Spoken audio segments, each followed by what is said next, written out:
Olá, meus irmãos, minhas irmãs, e para você que não conhece a Jesus Cristo, seja muito bem-vindo à família de Deus. Eu louvo a Deus porque Ele é um Pai bom e misericordioso, que não nos trata segundo os nossos pecados, porque sabe que somos pó e cinza, mas espera que o adoremos em espírito e em verdade, para a glória do nome dEle. Seja muito bem-vindo. Hoje vamos tratar de um tema relacionado ao Evangelho de Lucas, capítulo 1. Você sabia que Deus ainda age? Que Deus visita a terra com o céu? Vamos ver. Lucas era um médico amado historiador, extremamente detalhista. Ele escreveu o seu evangelho com o propósito de informar Teófilo, a fim de que ele possa ter segurança da veracidade das informações a respeito de Jesus, dos apóstolos.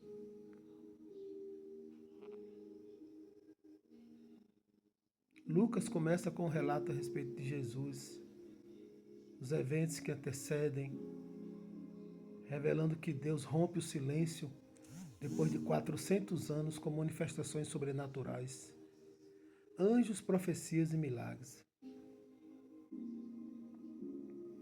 Ele diz, no capítulo 1, do versículo 4, para que tenhas plena certeza das verdades em que fostes instruídos.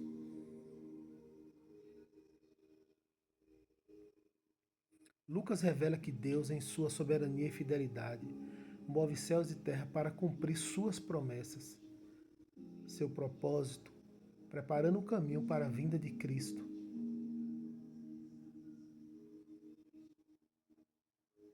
O céu rompe o silêncio. Ocorre a revelação a Zacarias.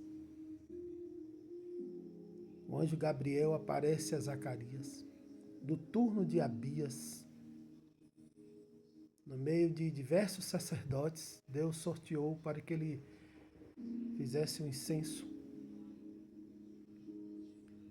Ele foi sorteado e Deus escolheu Zacarias, da descendência de Arão, um homem íntegro e fiel.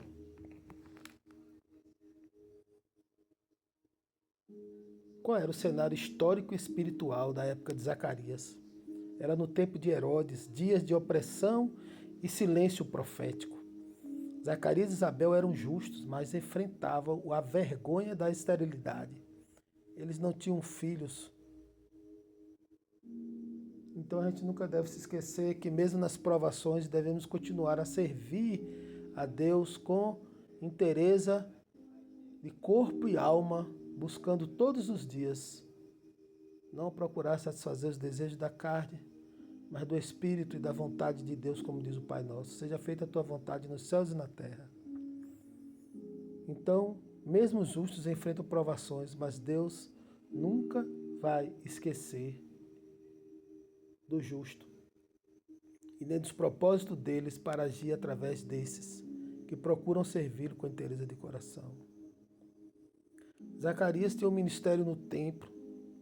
Como eu bem disse, Zacarias foi escolhido por sorteio para oferecer incenso, um símbolo de oração. Como eu falei, o anjo Gabriel aparece, pois o anjo Gabriel assiste diante de Deus, do Todo-Poderoso, dá para imaginar isso? Com uma mensagem poderosa, que ele é ter um filho, João nascerá. João será grande, cheio do Espírito e preparará o povo para o Senhor que estava chegando. Mas infelizmente a incredulidade de Zacarias e a disciplina divina vem sobre ele. Zacarias, assim como nós, muitas vezes na nossa incredulidade, deixamos de receber muitas bênçãos do Senhor. Mas que a gente ore, busque intensamente, com perseverança e constância ao Senhor. Buscar o Senhor constantemente e o seu poder, como diz lá nos Salmos. Enfim, o silêncio de Zacarias é um sinal. Quem não crê fica muito diante da revelação. Mas aconteceu a promessa. Isabel concebe e se esconde, reconhecendo a intervenção do Senhor. Na verdade, a mulher, por a história de Israel, e o contexto, inclusive está no Talmud, que a mulher no período de 3 meses a 5, a mulher, em torno de 3 meses a 5, quando a mulher fica grávida, ela se ausenta e só passa a falar apenas aos familiares depois de 3 meses, por questões de saúde, por questões emocionais a respeito da mulher. Então, ela se ausentou, assim como depois ocorre com Maria também. O céu vem a Maria e vem a encarnação da palavra sobre Maria, sobre um ser humano. O anjo Gabriel, como foi enviado para Zacarias, foi enviado a Maria. E Maria era uma jovem adolescente ainda virgem. Deus escolhe Nazaré, uma cidade desprezada, e Maria, uma moça simples.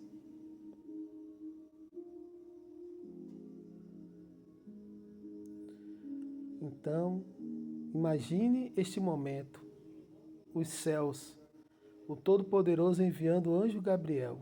E o anjo Gabriel fala a Maria, como falou a Zacarias.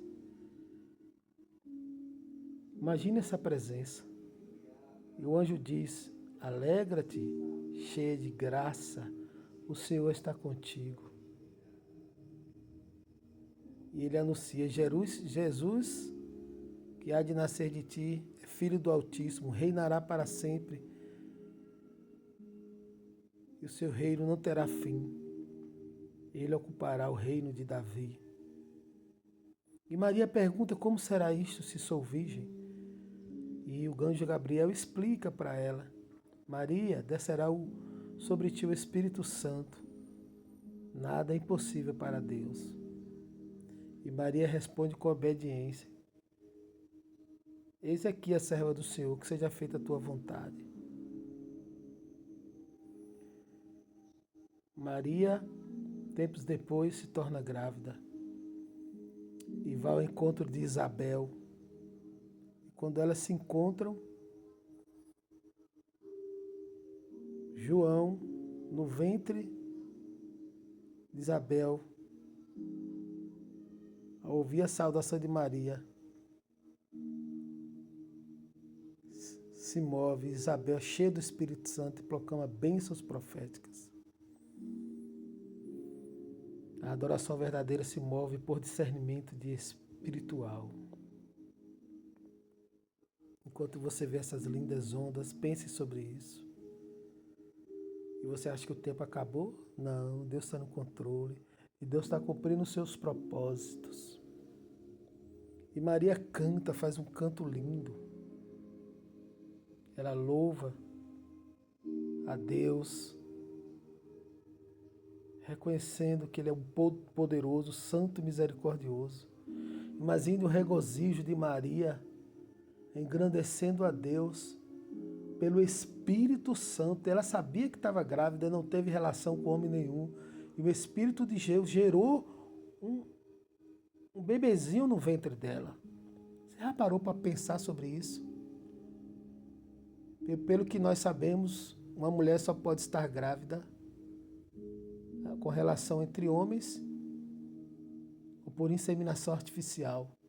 Naquela época não existia isso. Só relação entre homens. E ela não teve relação com homens. O Espírito do Senhor gerou. Imagine o gozo, a alegria que Maria viveu na sua gravidez. E ele reconhece Deus, regozijada, transbordante, de uma forma que nunca imaginaria passar por aquilo. Surreal, surreal. E ela diz: o Senhor derruba os poderosos e exalta os humildes. Quem era Maria, né? Por isso que ela fala: cumpre sua promessa a Israel e a descendência de Abraão. Ela sabia bem da história, de ano em ano, ia para Jerusalém oferecer o sacrifício. E ela reconhece aquela promessa da chegada do Messias. Maria, com certeza, foi a primeira. E ela viu como todo-poderoso que o templo do Senhor, e o Senhor trouxe a promessa no ventre dela. A promessa da vinda do Messias, gerada pelo Espírito Santo de Deus. Imagina a situação de Maria, sentada dia após dia, refletindo sobre isso, que estava com o Filho de Deus na barriga. Isso é surreal, irmão. Imagina quando ela ficou grávida, quando ela se encontrou com Isabel, se encheram do Espírito Santo. Aí vem o nascimento de João. Isabel dá à luz e o nome João é confirmado mesmo sem tradição familiar, porque o anjo Gabriel disse que o nome dele seria chamado de João. Tudo do céu, irmãos. Como se o céu tivesse descido na terra e Deus entre os homens conversando. Zacarias recupera a fala, porque ele ficou mudo por não ter acreditado no anjo. E glorifica a Deus. E o povo se pergunta, o que é este menino? Ele era o cumprimento da palavra do Senhor, voz do que clama no deserto. João Batista. Então Zacarias, cheio do Espírito Santo, ele exalta Deus em fidelidade, porque ele sabia que a mulher era estéril. Ele fala da salvação, ele estava cheio do Espírito Santo, da aliança com Abraão, da libertação do inimigo, profetiza sobre João como profeta do Altíssimo e precursor do Messias. Imagine quando ele soube da notícia de Maria. Ele sabia que era real, que era verdade. Então muitos ali já começaram com a certeza de que o Messias estava ali. E ele não era um guerreiro militar. Mistérios de Deus, que revelam os seus mistérios aos pequeninos de coração. Então Zacarias, para iluminar os que jazem nas trevas e na sombra da morte. João cresce em espírito e se fortalece no deserto, aguardando o tempo certo. É uma verdadeira sinfonia profética. É o ápice de Israel. Israel estava lá. A rotina dos sacerdotes, dos habitantes de Jerusalém e o Todo-Poderoso agindo no silêncio, nos bastidores, de forma sábia, sutil e como ele tem prazer em agir. O ápice, o clima da história da salvação. O Senhor Deus entra na história humana pelo ventre de uma mulher. Não por estruturas de poder, visitando os humildes, revelando-se a servos fiéis e agindo por sua palavra e espírito. Deus jamais esquece os justos, mesmo que pareça demorar, lembre-se disso. A fé humilde é mais poderosa que o status religioso. Meu irmão, minha irmã, grave isso. A tua fé sincera é mais poderosa do que o status religioso, do que um título de pastor, um título de missionário, um título de diácono, um título de sacerdote. Títulos e títulos. Então, que a nossa fé seja humilde, pois uma fé humilde é mais poderosa que um status religioso. Nada é impossível para Deus, Ele ainda visita o seu povo. A adoração verdadeira nasce de corações que reconhecem a ação poderosa do Senhor. O cumprimento da promessa pode começar com um silêncio, mas termina com louvor. Isso é importante. Se você está esperando uma resposta de Deus e tem orado, não vê sinais. Deus está te observando. Deus abre ventres estéreis, cala a incredulidade, enche os humildes com seu espírito e realiza o impossível. Então continue a abrir o seu coração como Maria, submeta-se como Maria e Zacarias, cante como Isabel e profetize como João. Jesus está vindo, prepare o seu caminho. As festas do outono já aconteceram. Páscoa, pães ázimos em Jesus. Jesus morreu na Páscoa, Jesus morreu nos pães ázimos, ressuscitou nas primícias e na festa de Pentecostes de Israel. Essas 4 festas são festas do outono. As festas das primaveras estão aí. Trombetas, expiação e tabernáculos. O que você acha que Jesus vai fazer com os justos? Com aqueles que estão buscando com sinceridade de coração e sua fé humilde, fugindo do pecado, levando uma vida simples, como Jesus levou na terra, como Maria e tantos outros, servindo com inteireza de coração. Ao soar da última trombeta, o próximo grande evento que vai acontecer na festa das trombetas em Israel. Israel continua a fazer todas as festas, mas quando ele estiver fazendo a festa das trombetas, ao soar da última trombeta, no piscar de olhos, Deus vai levar os pequeninos. Ele fala claramente em Apocalipse: a vocês eu os livrarei da perseguição que eu trarei ao mundo. Lembra da igreja de Filadélfia? Pois é Maria, é Zacarias, é Isabel, no meio daquele turbilhão de sacerdotes, no meio daquele turbilhão de judeus. Depois Deus foi levando o evangelho, Jesus escolheu os mais simples, os apóstolos. Um não se converteu, mas foi substituído. E nasce a igreja na terra, que foi o último evento a nível coletivo, Pentecostes, sobre a festa do Senhor. Festa do Senhor. A festa.